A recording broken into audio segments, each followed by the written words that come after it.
Généralement, ceux qui commettent les viols et violences sexuelles sont les hommes armés. Dans les sites de Chabine, il y a beaucoup de femmes qui vivent seules.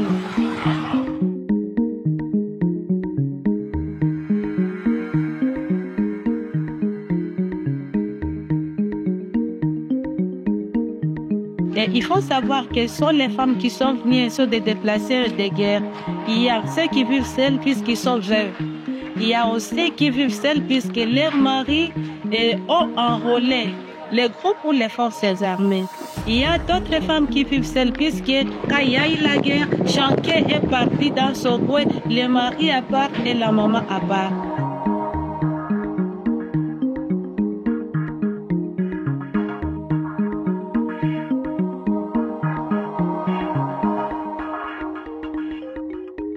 Ils vivent dans une famille à une taille en moyenne de 5 enfants par ménage.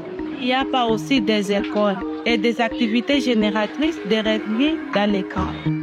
Et du coup, les femmes se débrouillent à la recherche des bois de chauffage pour préparer la nourriture et pour vendre.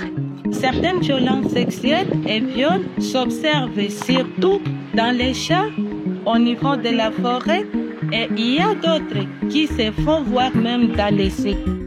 Pour les femmes, après l'agression sexuelle, il y a ceux qui opèrent, d'autres sont honte et d'autres sont stigmatisés.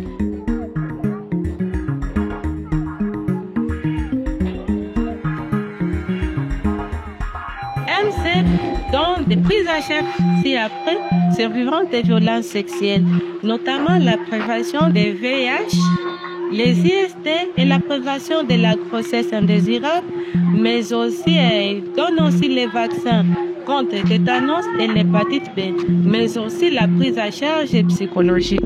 Mais comme on n'a pas de soucis économiques et apprentissage des métiers, ils rentrent toujours dans leur vie quotidienne, ils vont cultiver les champs et là aussi encore ils sont réagressés, un revient et ça devient vraiment un cycle ici.